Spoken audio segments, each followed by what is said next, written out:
រ៉ូបហើយទូប្រុសក៏ដើរចូលមកជួយរូតឲ្យរួចក៏និយាយស្លៀកពាក់បែបនេះចង់ទៅជួបអ្នកណាចូលមកទីនេះធ្វើអីឆាប់ចេញទៅទូប្រុសក៏បានទាញទូស្រីឲ្យបាយមុខមករកគាត់ប្រសិនបើយប់នេះខ្ញុំមិនបានមកអ្នកផ្សេងលួចនាងទៅក៏ខ្ញុំមិនដឹងដែរទូស្រីក៏បានរុញទូប្រុសចេញហើយក៏និយាយថាកុំនិយាយផ្ដេសផ្ដាសគូដណ្ដឹងរបស់លោកក៏នៅទីនេះដែរខ្ញុំធ្លាប់ប្រាប់ហើយថាខ្ញុំមិនដែលស្គាល់ស្រីម្នាក់នោះទេគូដណ្ដឹងរបស់ខ្ញុំគឺមានតែនាងម្នាក់គត់ចេញទៅទូស្រីក៏អត់ចង់និយាយបន្តគាត់ក៏ដើរចេញទៅប៉ុន្តែទូប្រុសបានទាញគាត់មកអោបពីក្រោយបងប្អូនល្អរបស់ខ្ញុំបានខ្ចីវេលារៀបចំកម្មវិធីជប់លៀងចង់សារភាពស្នេហ៍ចំពោះនាងស្លៀកពាក់បែបនេះដើម្បីទៅអបអរថ្ងៃកំណើតរបស់គេគិតថាខ្ញុំអាចទ្រាំបានទេខ្ញុំមិនដឹងថាគាត់ចង់សារភាពចំពោះខ្ញុំទេម្យ៉ាងខ្ញុំបានភ្ជាប់ពាក្យរួចហើយលោកភ្លេចហើយហ៎ពូតូចហៅគេពូតូចទៀតជួយទុកដាក់ខ្លួនណាទូស្រីទូប្រុសក៏បានតបកុំយកអត្តសញ្ញាណមួយនេះមកគំរាមខ្ញុំទូស្រីក៏បានឌឺទៅវិញថានេះមិនមែនពូតូចបង្រៀនខ្ញុំបានល្អទេឌឺដងគេពេកនិយាយអត់ចេះស្ដាប់ដោះអាវក្រៅចេញមួយតែកុំយល់ច្រឡំ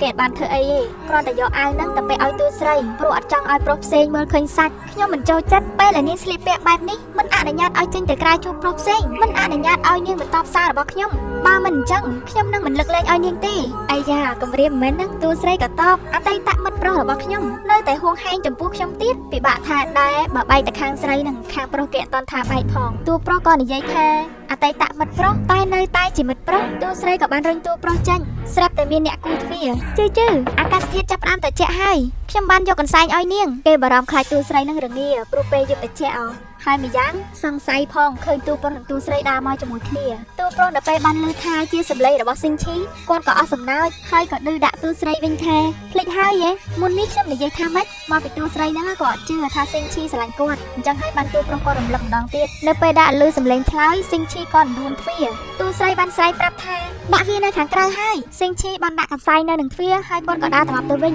ទូប្រុសមុននឹងគាត់ចេញទៅគាត់ក៏នៅតែសើចឌឺទូស្រីអញ្ចឹងពេលទូស្រីចេញមកដល់ក្រៅក៏បានជួបនឹងហ្វូហេងយាជាងវ៉ាន់ជឺនាងហ៊ានក្បត់ខ្ញុំលួចមានតំណែងតំណងជាមួយនឹងស៊ីងឈីនៅពីក្រោយខ្នងបើលោកជឿហើយគួរតែទៅពេទ្យមុននេះគេនៅលើឆាកហេតុអីបានជាចេះតែសម្លឹងមករកនាងទៅសួរគេទៅខ្ញុំគិតថាគេច្បាស់ជាចូលចិត្តនាងជាងវ៉ាន់ជឺនាងប្រើខួរក្បាលបន្តិចទៅទោះបីជាការភ្ជាប់ពាក្យនេះនៅសល់ត្រឹមតែមួយថ្ងៃនាងក៏អាចត្រឹមតែជាគូដណ្ដឹងរបស់ហ្វូហេងយាខ្ញុំប៉ុណ្ណោះនាងយល់ទេរោគចិត្តភ្លាមនឹងសុនឈៀនក៏មកដល់ជាងវ៉ាន់ជឺហេតុអីបានជានាងនៅទីនេះខ្ញុំនៅកន្លែងណាមានអីតាក់ទងនឹងនាងឈប់ចំណាយកម្លាំងទៀតទៅបើមិនមែននាងប្រើល្បិចតាក់ទងបងហេងយាស្មានតែនាងអាចឈរនៅកន្លែងនេះបានទេខ្ញុំប្រាប់នាងជឿឬមិនជឿថាខ្ញុំប្រើតែពាក្យមួយម៉ាត់អាចសុំឲ្យគាត់នាងចោលបានសុនឈៀនប្តីប្រពន្ធខ្ញុំនិយាយគ្នាមានអីតាក់ទងនឹងនាងក៏មិនសមនិយាយបែបនេះដាក់គូដណ្ដឹងរបស់ខ្ញុំដែរអាយ៉ាមិនចេះសុនឈៀនពេលដែលឃើញអាកប្បកិរិយាហ្វូហេងយាចម្លែកក៏ចាប់ដើមភ័យហើយបានតបទៅវិញថាបងហេងយាបងអាចធ្វើដាក់ខ្ញុំបែបនេះដោយរបៀបណាគឺមកពីនាងដោយសារតែនាងម្នាក់គត់នៅចំពោះមុខបងហេងយានាងបាននិយាយអាក្រក់ពីខ្ញុំមែនទេចាប់ដើមដើរចោតគេទូស្រីក៏អស់សំណើចរោគចិត្តបំរុងនឹងដើរចេញទៅសុនឈៀនក៏រៀបរៀងកុំតាន់ទៅជាងវ៉ាន់ជឺបើថ្ងៃនេះនាងមិនប្រាប់ការពិតដល់ខ្ញុំមិនឲ្យនាងទៅទេនិយាយមកគឺជានាងមែនទេហ្វូហេងយាគេទ្រាំលែងបានក៏រុញសុនឈៀនឲ្យដួលបងហេងយាមិនក៏បងធ្វើបែបនេះដាក់ខ្ញុំមានទីពូហើយម៉ោងសយរបស់ហ្វូហេងយាបានមកដល់ហើយគេក៏បានស្ទុះទៅចាប់ស្មារបស់សុនឈៀននាងនិយាយថាម៉េចនិយាយម្ដងទៀតទៅគឺពួកយើងមានកូនហើយលើច្បាស់បែបនេះធ្វើឲ្យគេនិយាយអីលែងចេញអស់រលីងពីខ្លួនដូចមនុស្សដែលគ្មានវិញ្ញាណមើលតែទឹកមកទៅមិនមែនរំភើបទេណាកុំច្រឡំសុនឈៀនក៏បានរត់ទៅអង្វរទូស្រីបងចដូនមួយខ្ញុំសូមអង្វរបងដោះលែងបងហេងយាឲ្យខ្ញុំវិញមកកូនរបស់ខ្ញុំមិនអាចរស់នៅដែលគ្មានឪពុកបានទេបងចដូនមួយរឿងដែលខ្ញុំធ្វើខុសកន្លងមកបងអាចចេះស្ដីបន្ទោសឬក៏វាយខ្ញុំក៏បានប៉ុន្តែកូនរបស់ខ្ញុំគេមិនអាចរស់នៅដែលគ្មានឪពុកបានទេអន់ចរិតណាអត់ទទួលខុសត្រូវទេបែរជាងើបទៅបកស្រាយប្រាប់ទូស្រីប្រាប់ថាជាការយល់ច្រឡំមានណាស៊ីមើលកំភ្លៀងនៅសូវក៏ខាងប៉ុណ្ណឹងហើយនៅអត់តន់ដឹងខ្លួនទៀតហេតុអីបានជានាងវាយខ្ញុំមួយកំភ្លៀងនេះសម្រាប់មនុស្សដែលគ្មានសិលធម៌ដូចជាលោកជឿស្ដាប់ខ្ញុំបកស្រាយសិនទៅកូននោះមិនមែនជាកូនរបស់ខ្ញុំទេខ្ញុំគ្រាន់តែហ្វូហេងយាថ្ងៃនេះខ្ញុំសូមប្រកាសឲ្យច្បាស់ខ្ញុំនឹងលោកផ្ដាច់ពាក្យហើយនិយាយរួចទូស្រីក៏ដើរចេញអត់ចង់ស្ដាប់ការបកស្រាយអ្វីទាំងអស់កំពុងតែចង់ផ្ដាច់ពាក្យស្រាប់ផងចេញមកដល់ខាងក្រៅក៏បានជួបនឹងទូប្រុសដែលកំពុងតែឈរជួបបារីទូស្រីក៏ដើរទៅចិត្តលោកបានរៀបចំផែនការហៅហ្វូហេងយាមកទីនេះបង្ករឿងដើម្បីបានផ្ដាច់ពាក្យល្បិចល្អនេះមិនមែនជាអ្វីដែលនាងចង់បានទេ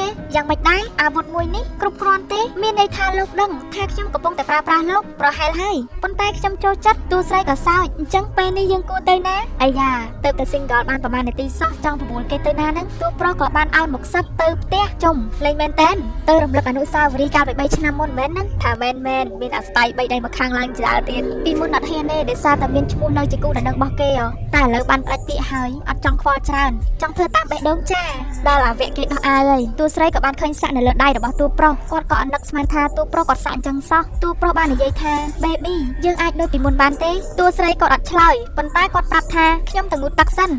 មានន័យថាម៉េចហ្នឹងគេសួរថាត្រូវគ្នាដូចមុនបានអត់ឆ្លើយបែរជាប្រាប់គេថាទៅមួយទឹកគិតអីហ្នឹងក្នុងខ្លួនទុកឲ្យតួប្រុសនៅល្មីល្មូលនៅគៀនជាងម្នាក់ឯងតួប្រុសក៏បានឡើងមកតាមពីក្រោយតែកុំមើលសភាពផ្ទះចូលដល់ក្នុងបន្ទប់ក៏ឮទូរស័ព្ទរបស់តួស្រីរោគឺជាលេខរបស់ស៊ីងឈីតួប្រុសក៏បានយកមកទទួលអាឡូជឺហេតុអីបានជានាងបន្តសាររបស់ខ្ញុំនាងនៅឯណាតួប្រុសបានឆ្លើយថានាងកំពុងងូតទឹកស្របពេលហ្នឹងតួស្រីក៏បានប្រហើបទ្វារចេញពីបន្ទប់ទឹកឲ្យតួប្រុសហ្នឹងហុចកៅអៅឲ្យគាត់ផងតួប្រុសក៏បានដាក់ទូរស័ព្ទចុះមុននឹងហុចគាត់បានប្រាប់ថាស៊ីងឈីបានទូរស័ព្ទមកមានអីតាក់ទងនឹងខ្ញុំស៊ីងឈីឮពាក្យសម្ដីទាំងអស់ហ្នឹងហើយមិនដឹងថាឈីចាប់ប៉ុណ្ណាទេហេតុតែស្រឡាញ់គេម្នាក់ឯងឈុតកន្លែងហ្នឹងអ្នកទាំងអស់គ្នាមើលតែខ្លួនឯងទៅអេដមានអត់ដឹងសម្រាយថាម៉េចទេហើយក៏អត់ហ៊ានកាត់ចោលដែរព្រោះស្ដាយដោយសារតែមានគ្នាយើងមួយចំនួនហ្នឹងគាត់ចូលចិត្តមើលអាឈុតស្វីតអញ្ចឹងណារ៉ូមែនទិកមានអុចភ្លើងទៀនរយសន្ទាប់ផ្កាកាឡាតែតួស្រីយើងមិនណយឯចេះជក់បរិយទៀតគាត់ក៏បានសួរតែតួប្រុសថាហេតុអីបានជាលោកមិនទាន់ទៅទៀត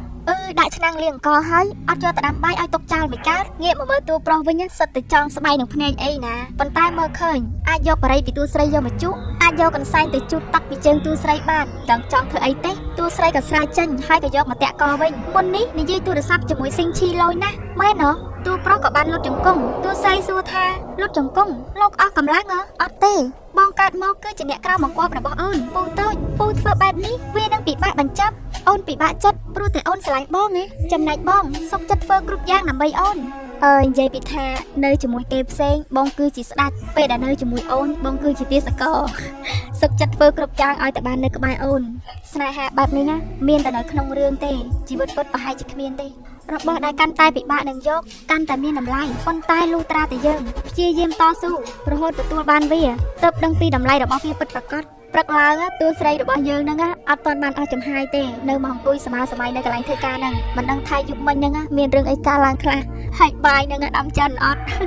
កំពុងតែអង្គុយឲ្យញឹមម្នាក់ឯងហ្នឹងស្រាប់តែជំនួយការរបស់គាត់ហ្នឹងក៏រត់មកប្រាប់បងជឺមានរឿងមិនអស់ហើយមានព័ត៌មានថាបងត្រូវលោកហ្វូផ្ដាច់ពាក្យពេលនេះកំពុងតែជាប់ចំណាត់ថ្នាក់លេខ1នៅលើអ៊ីនធឺណិតស៊ីងឈីនិងខ្ញុំមានតំណែងតម្រង់មិនច្បាស់លាស់នេះហេជាដំណឹងអាក្រក់ស្រាប់តែហ្វូហេងយាមិនដឹងតាខឹងច្រឡោតតោតមកពីណាទេជាងវ៉ាន់ជឺ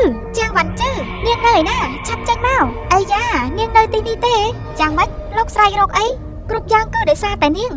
ក្បត់ខ្ញុំលួចមានតំណែងតំណងជាមួយនឹងស៊ីងឈីធ្វើឲ្យគ្រួសារហ្វូរងភាពអាម៉ាស់ថ្ងៃនេះខ្ញុំសូមប្រកាសគ្រួសារហ្វូនឹងដកដើមទុនទាំងអស់ពីនាង